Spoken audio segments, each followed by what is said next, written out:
Invest பண்ணணும்னு நினைக்கிற எல்லாருமே இன்வெஸ்ட் பண்ணாமல் இருக்கிறதுக்கு சொல்கிற ஒரு ரீசன் தான், இப்போ நான் இன்வெஸ்ட் பண்ண ஸ்டார்ட் பண்ணேன்னா ஒரு 20-25 இயர்ஸ்க்கு அப்புறம் தான் எனக்கு நல்ல ரிட்டர்ன்ஸ் கொடுக்குன்னு சொல்லிட்டு இன்ன வரைக்கும் இன்வெஸ்ட் பண்ண ஜர்னியை ஸ்டார்ட் பண்ணாமலே இருக்காங்க.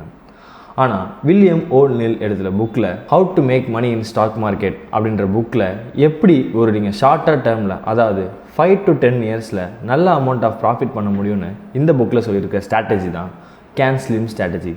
இந்த ஸ்ட்ராட்டஜியை பற்றி தான் இந்த வீடியோவில் பார்க்க போகிறோம். Welcome to invest with Tarun. நான் உங்கள் Tarun. First of all CAN ஸ்லிம்ன்றது ஒரு வேர்டு தான், ஆனால் அந்த வேர்டில் இருக்கிற 7 லெட்டர்ஸ்க்கும் ஒவ்வொரு மீனிங் இருக்குது. ஃபஸ்ட்டு ஒன் சிக்கு என்ன மீனிங்னா current quarterly earnings or EPS, earnings per share. இப்போது ஒரு லிஸ்டட் கம்பெனி இருக்குன்னா அந்த கம்பெனி வந்து அவங்களோட ப்ராஃபிட்ஸை quarterly or half yearly post பண்ணிட்டே இருப்பாங்க. இந்த ஸ்ட்ராட்டஜிக்கு நம்ம குவார்ட்டர்லி ஏர்னிங்ஸை எடுத்து அது மூலயமா ஒரு ஸ்டாக்கை அனலைஸ் பண்ண போகிறோம்.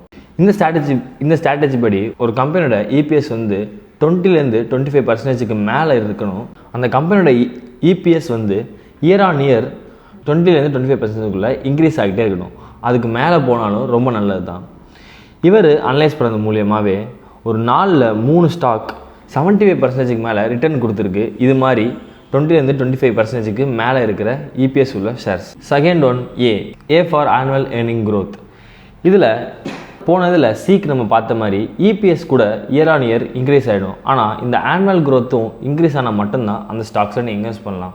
சில கம்பெனிஸில் வந்து இபிஎஸ் வந்து நம்ம கேட்டகரி மாதிரி க்ரோ ஆகிருக்கும், ஆனால் ஆனுவல் க்ரோத் வந்து க்ரோ ஆகிருக்காது. இதுக்கு தான் நம்ம என்ன பண்ணணும்னா ஒரு 3 இயர்ஸோட சிஏஜிஆர் பார்க்கணும். ஒரு 3 இயர்ஸோட சிஏஜிஆர் நியர்லி 25-30% மேலே க்ரோத் ஆகிருந்துச்சுன்னா அந்த ஸ்டாக்ஸில் இந்த ஸ்ட்ராட்டஜி படி நம்ம இன்வெஸ்ட் பண்ணலாம். அதே அந்த கம்பெனியோட ROI வந்து 17 or 18% மேலே இருந்தாலும் அதையும் நம்ம கன்சிடர் பண்ணிக்கலாம். தேர்டு ஒன் என்னன்னா new product, new service or new management. நம்மளோட பீப்புளோட ஒரு எமோஷ்னல் இது புது ப்ராடக்ட் வந்தால் அது வந்து என்ன இருக்குது அப்படின்னு பார்க்குறதுல மக்களுக்கு ரொம்ப பிடிக்கும். அது மாதிரி தான் இதுக்கு ஒரு லைவ் எக்ஸாம்பிளோட பார்க்கலாம். ரிலையன்ஸ் வந்து 2016 வரைக்குமே அதோட ப்ரைஸ் வந்து வெறும் 500 தான். ஆனால் எப்போது அவங்க 2016 ஜியோ லான்ச் பண்ணாங்களேருந்து அப்போலேருந்து இப்போ வரைக்கும் அதில் ப்ரைஸ் வந்து ரேலி ஆகிட்டே இருக்குது.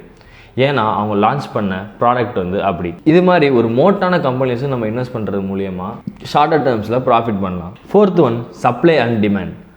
சப்ளை அண்ட் டிமாண்ட் கான்செப்ட் வந்து எக்கனாமிக்லேயே இருக்கிற ஒரு முக்கியமான கான்செப்ட் தான். எந்த இடத்துல சப்ளை கம்மியாக இருக்கோ அந்த இடத்துல தான் டிமாண்ட் அதிகமாக இருக்கும். அதே தான் இந்த ஸ்ட்ராட்டஜிலையும் அப்ளை பண்ணுறாங்க. இந்த ஸ்ட்ராட்டஜி படி நீங்கள் இன்வெஸ்ட் பண்ணுற கம்பெனியில் வந்து அவுட்ஸ்டாண்டிங் ஷேர்ஸ் வந்து ரொம்ப கம்மியாக இருக்கணும். அப்படி நீங்கள் இன்வெஸ்ட் பண்ணால் தான் அந்த இடத்துல டிமாண்ட் அதிகமாக இருக்கும். ஆர் இதை நீங்கள் டெக்னிக்கல் வைஸாக பார்த்தீங்கன்னா, இதே நீங்கள் ஒரு டெக்னிக்கல் சார்ட் எடுத்து பார்த்தீங்கன்னா, இப்போ ஒரு கம்பெனி இருக்குது, அந்த கம்பெனி வந்து ஒரு பிரேக் அவுட் கொடுக்குதுன்னா அந்த டைமில் அந்த கம்பெனியோட வால்யூமை செக் பண்ணி பாருங்கள். அப்போ வந்து வால்யூம் அதிகமாக இருந்துச்சுன்னா அதுவும் டிமாண்டை தான் இண்டிகேட் பண்ணுது. Fifth one leaders or laggards. இப்போ லீடர்ஸ்னால் இந்த ஸ்ட்ராட்டஜி படி என்ன சொல்கிறாங்கன்னா அந்த செக்டார்லேயே இருக்கிற லீடரை அவங்க மென்ஷன் பண்ணல. இப்போ இந்த ஷார்ட் டேர்மில் அந்த செக்டாரில் யார் லீடராக இருக்கா அப்படின்றது தான் இது மீன் பண்ணுது. இதை எப்படி கண்டுபிடிக்கலாம்னா ரிலேட்டிவ் ப்ரைஸ் ஸ்ட்ரென்த் வச்சு கண்டுபிடிக்கலாம். இது ஒன்றுமே கிடையாது, அந்த செக்டாரை விட அந்த ஸ்டாக் எப்படி பெர்ஃபார்ம் பண்ணியிருக்குன்றதை பார்க்குறது தான் ரிலேட்டிவ் ஸ்ட்ரென்த். இந்த ரிலேட்டிவ் ஸ்ட்ரென்த் வந்து 80% ஆர் மோர் இருந்துச்சுன்னா அந்த ஸ்டாக்ஸில் நீங்கள் இந்த ஸ்ட்ராட்டஜி படி இன்வெஸ்ட் பண்ணலாம். அப்புறம் சிக்ஸ்த் ஒன் இன்ஸ்டிடியூஷனல் ஸ்பான்சர்ஷிப். இது வந்து ரொம்ப முக்கியமான பாயிண்ட். ஏன்னா எப்போ ஒரு கம்பெனியில் இன்ஸ்டிடியூஷனோட பையிங்ஸ் அதிகமாக இருக்கோ அப்போ அந்த இன்ஸ்டிடியூஷன்ஸ்க்கு அந்த ஸ்டாக் மேலே நம்பிக்கை இருக்குதுன்னு அர்த்தம். எப்போதுமே இன்ஸ்டிடியூஷனல் ட்ரேடர்ஸ் வந்து ஒரு ஃபண்டமெண்டலி ஸ்ட்ராங் கம்பெனிஸ் தான் இன்வெஸ்ட் பண்ணுவாங்க. நீங்கள் முன்னாடி இருக்கிற இன்ஸ்டிடியூஷன் பையர்ஸ் வச்சு மட்டுமே ட்ரேட் எடுக்க முடியாது. இப்போ புதுசாக ஏதாவது இன்ஸ்டிடியூஷன் FII, DIS உள்ளே வந்திருந்தாங்கன்னா அதை நீங்கள் ஒரு ஆப்பர்ச்சுனிட்டியாக கன்சிடர் பண்ணிக்கலாம். அது மாதிரி டைமில் நீங்கள் அந்த இன்வெஸ்ட் பண்ணிங்கன்னா கரெக்டாக இருக்கும். அப்புறம் last and final point market conditions. இதுதான் இப்போ நீங்கள் ஃபாலோ பண்ண 6 ஸ்டெப்பையும் கரெக்டாக பண்ணிட்டு இதை மட்டும் தப்பாக பண்ணிங்கன்னா நீங்கள் பண்ண அனலைசிஸ் ஃபுல்லாக வேஸ்ட். இது ஏன் சொல்கிறேன்னா இப்போ ஒரு மார்க்கெட் அப்போர்ட் டைரெக்ஷனில் போயிட்டே இருக்குது, இல்லை டவுன்வர்ட் டைரெக்ஷனில் போயிட்டே இருக்குது. எக்ஸாம்பிளுக்கு டவுன்வர்டில் போயிட்டுருக்குன்னு வச்சுக்கலாம். நீங்கள் ஒரு ஸ்டாக் மட்டுமே அப்போர்ட் மூவ்மெண்ட்டில் பார்க்குறீங்க, அது வந்து உங்களுக்கு வந்து ஃபுல்லாகவே அப்போர்ட் மூவ்மெண்ட்டில் போகுமான்னு டவுட்டு தான். எப்போவுமே ஸ்டாக்ஸ் வந்து மார்க்கெட்டோட ஒன்றாகி தான் போகும். அது மாதிரி மார்க்கெட் எந்த டைரெக்ஷனில் போகுதோ அந்த டைரெக்ஷன்லேயே பார்த்து நீங்கள் இன்வெஸ்ட் பண்ணுங்கள்.